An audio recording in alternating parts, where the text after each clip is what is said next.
जोङो दिनै बे गोजोन फुंबिलि समाव दिनैनि गोथार सानाव 70थि बर' थुनलाइ आफादनि गायसन सान 16 नभेम्बर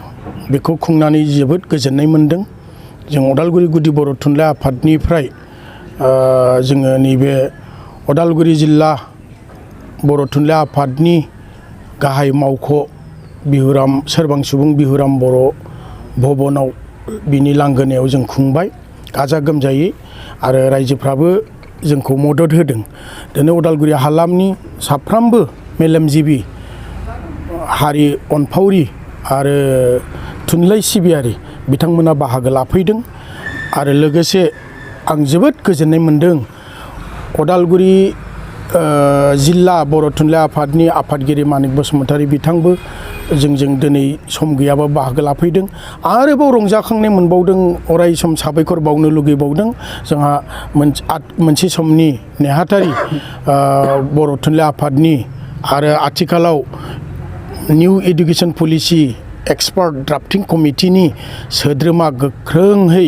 आरो अदालगुरि जिल्ला बर' थुनलाइ आफादनि बोसोनगिरि जोंनि गुदि बर' थुनलाइ आफादनिबो बोसोनगिरि मानिजाथाव सिबिजाथाव नीलकान्त गयारी बिथां आंजों खाथियावनो दङ। आं बिथांमोननि साबायखर बावनायजों लोगोसे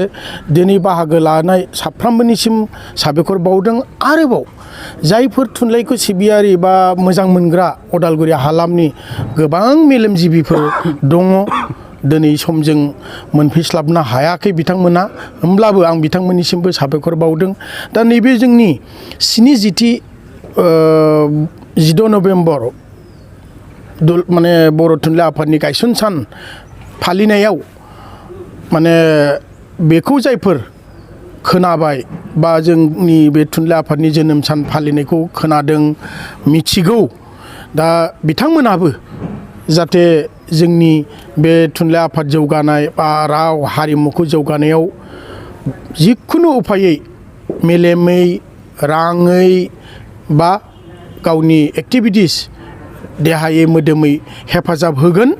बेखौ मिजिंथिदों दिनैनि गेजेरजों। आरो बिथांमोनहा इयुनाव माने थुनलाइ आफादजों लोब्बा होफानानै बर' माहारिनि बिश्व दरबाराव मुंदांखा खालामलांनायाव हेफाजाब होगोन, बर' राव थुनलाइ गोजौ जौनायाव हेफाजाब होगोन, आं बेखौ मिजिंथिदों। जोङो थांनाय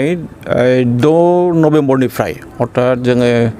प्राय 14 नभेम्बरसिम जोङो गोदान दिल्लीयाव थांदोंमोन आरो बेखौबो जोंहा बिटिआरनि मानिजाथाव चिफ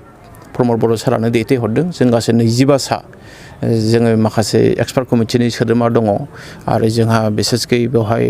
माखासे गोरों गोरों सुबुंफोर बेवहाय लांदों, फोरोंगिरिफोरखौबो लांदों आरो जोंनि बे हान्जाखौ दैदेनदोंमोन गाहायै जोंहा डक्टर अजित बर' सारा, बिथाङा गसाइगाव बिएड कलेजनि गोरायुं आरो लोगोसे दुलाराय बर' फरायसा आफादनि लेङाइ आफादगिरि आरो लोगोसे बिथाङा सासे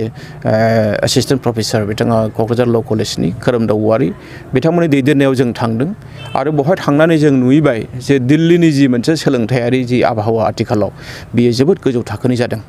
आरो जोङो बेवहाय थांनानै जोङो गासै गंबासो जों फरायसालियाव हाबैदों, जेरावनाखि फरायसानि अनजिमाया 5,000, 3,000, 4,000 बेबायदि फरायसालियाव जों हाबैदों आरो बिथांमोननिफ्राय जों गोबां बाथ्रा मिथिना मोन्दों। बिथांमोननियाबो जाबाय माने आगोलाव 2016 मायथाइनि सिगाङाव दिल्लीनि जेनोखि बिजोंनि फरायसालिफोर बिसोर एखेबारे मोजां नङामोन सरकारि फरायसालिफोरनि अबस्थाया। दा जोंनो मिथिहोनाय बायदिबा जे 2016 मायथाइनि उनाव जेब्लानाखि केजरिवाल सरकार फैबाय आरो लोगोसे बिथांमोननि लेङाइ माने गिबि मन्थ्रि मनीष सिसोदिया बिथांमोना फैनायनि उनाव दिनै दिल्लीनि जेनोखि फरायसालिफोरनि अबस्थाया ओरैबादि जौगाबाय। दिनैहाय बिथांमोननि फरायसालिफ्रा बिजोंनि फरायसालिया जाय बिजोंनि फरायसालियाव हिन्दी फोरोंनाय जायो, जाय बिजोंनि फरायसालियाव इंराजिखौ गुरुत्त होनाय जादों बिथांमोनाबो। दा बेवहाय माने प्राइभेट मिडियामनि स्कुलफोरखौ इंराजिफोरखौ दिनै बिथांमोना धाक्का होनो हादों। थारमाने आं बुंदों धाक्का माने सौदाव होनो हादों। दिनै बेवहाय माने जायफोरनाखि प्राइभेट बिजोंनि फरायसालि बिथांमोना दिनै साननो गोनां जादों जे जोंनि बिजोंनि फरायसालिखौ प्राइभेट बिजोंनि फरायसालिखौ लाखिनो हागोन ना हाया बे रोखोमनि मोनसे सोलायनायखौ लाबोदों फरायसालिनि जेनोखि इनफ्रास्ट्राक्चार बेखौ जों नायदों जोबोद गोजौ थाखोनि फोरोंगिरिफोरनि गेजेराव प्रिन्सिपालफोरनि गेजेराव आरो लोगोसे SMCफोरनि गेजेराव जि मोनसे मोजां थासारि आसुरित जों नांबोदों बेखौ नुनानै जे बिथांमोना थारैनो माने सरकारनि जि गोसो जेनोखि सरकारजों लोगोसे जायफोरनाखि सरकारि मावख'गोराफोर थायो बिथांमोननि माइन्डसेट बे माइन्डसेटआ मा रोखोमनि खामानि होदों जों बेवहाय थांनानै नुहैदों आरो दा बेखायनो जोंहा मोनसे बिसास फैदों जोंनि BTRआवबो